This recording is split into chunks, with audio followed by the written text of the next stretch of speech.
Hey guys, welcome to another episode of Moving to Maryland. I'm here with Tressa today. Hello. And we're going to talk about a neighborhood that Tressa has lived in her whole young life in the center of Baltimore, Little Italy. That's correct. My What whole life. a great neighborhood. So if you had to describe where it's located, how would you describe somebody that didn't know Baltimore? It's technically in the southeast district of Baltimore City. So we're just one block off of the Inner Harbor, 2 blocks north of Harbor East, at the foot of 83. Right. So very convenient. Yeah, let's talk about walkability. Great walkability. You can walk to absolutely everything. Obviously, tons of excellent Italian restaurants. Also, hair salons, grocery stores. Whole Foods is 2 blocks from Little Italy. CVS, movie theater.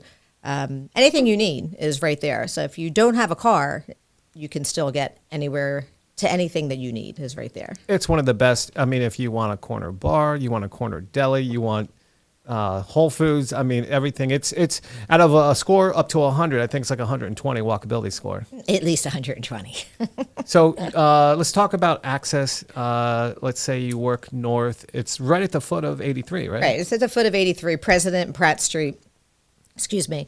And you can get anywhere from downtown to the suburbs in 20 minutes. You're 20 minutes to Towson, 20 minutes to Howard County, 20 minutes to Harford County, 10 minutes from the train station, 15 minutes from the airport. So it's really easy to get out of downtown to anywhere you want to go. It's one of the reasons why I never moved, was because the location is just prime. Right. Now, so if you use Waze, does Waze tell you to go through the city or cut through Canton to get to 95?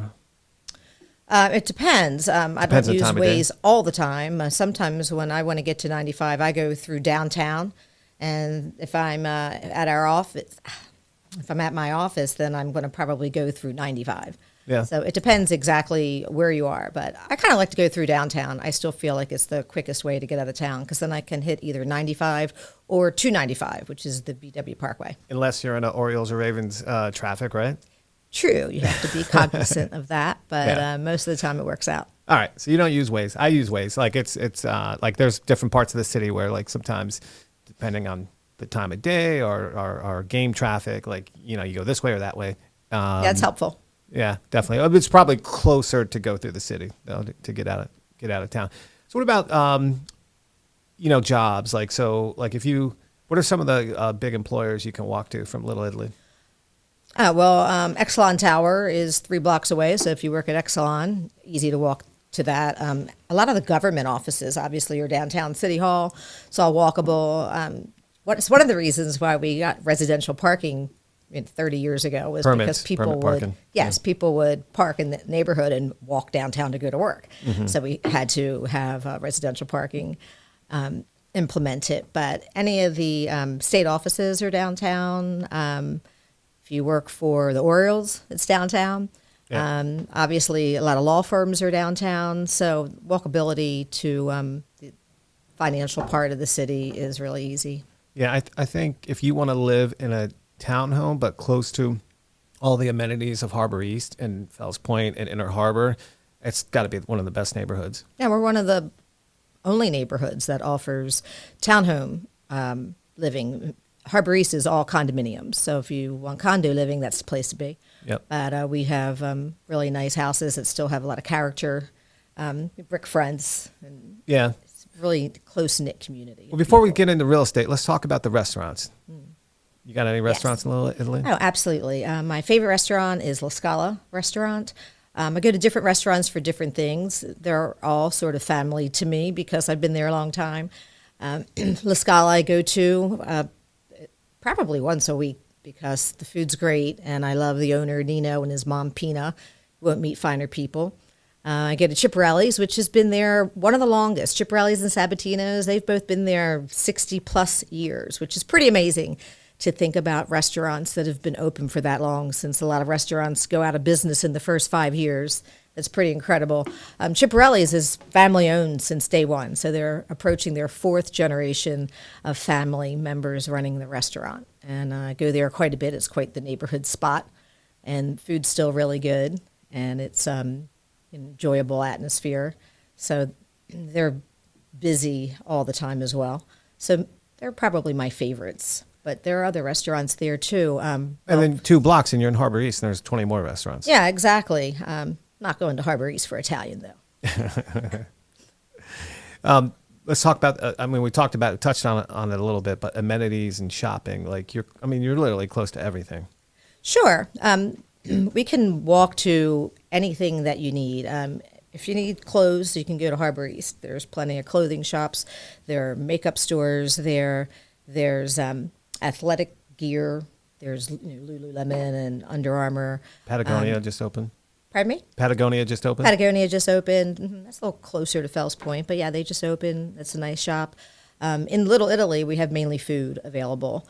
There's also a really great hair salon called Sweet Louie's. My friend Pam owns that. And a great new place called Waffleicious that opened up. And they sell these amazing waffles with ice cream from a dairy farm. And I highly recommend it. If you're going to go off your diet, stop by there and visit Waffleicious. Isn't there a Joe Benny's there? That's Joe Benny. everybody loves? You have to go meet Joe Benny and eat his focaccia. Joe's been in the neighborhood for probably 10 years now, and he is quite the personality. And in addition to that, his food is spectacular. But get there early because he's busy, and when he runs out of food, he just closes up. So you have to definitely stop by and visit Joe Benny.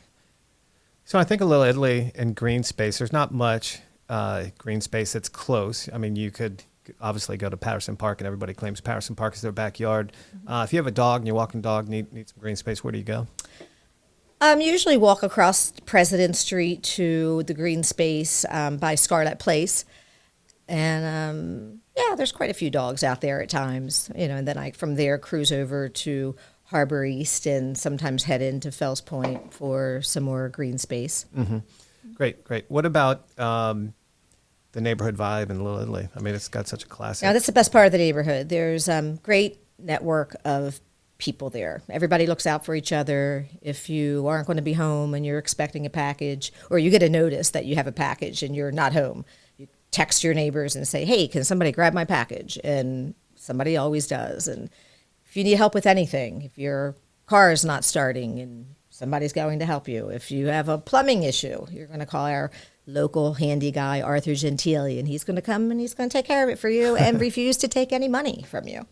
Yeah. So it is a great neighborhood, and people that come there to rent and then wind up buying a house because they love that sense of community. It's not something that you can find everywhere, and I think that's it's been like a secret for a lot of years. Yeah, I think a lot of people don't know of it as a community where people live as much as where they come visit for Italian food. So let's get into real estate. And other than the Canal Street Malt House, which is very nice condos in Little Italy, it's mostly historic row homes that have never been renovated or renovated. What would you say about the real estate options in Little Italy? So for many years, real estate never hit the market. I mean, they were all just sold privately from person to person or from family member to family member. In more recent years, and maybe about the past 15 to 20 years, real estate does hit the market. Most of the times, there are people that want to live in the neighborhood. Sometimes you get an investor because rental properties are very desirable there because of all the amenities we mentioned earlier. Most of the houses are now being sold renovated. So kind of the days of finding an old grandma house and renovating it. There are still some, obviously. There are still some in every neighborhood, but not as many as there used to be. Sure. So that keeps people coming to the neighborhood, and we've been fortunate to acquire good neighbors that understand the value of the neighborhood way beyond the monetary value. Sure. So Tressa and I are real estate agents with the Greatest Moves team at RE/MAX Advantage Realty. We're located here in Fells Point. Tressa lives in Little Italy and can show you around that neighborhood as well as any of the neighborhoods around Baltimore City. So if you want to explore the area, reach out. We'll send you to Joe Benny's with Tressa. Check out those meatballs. And best balls on the block. Our contact info is in this post. Reach out. We look forward to helping you out, and we'll see you next episode. Take care. Bye-bye.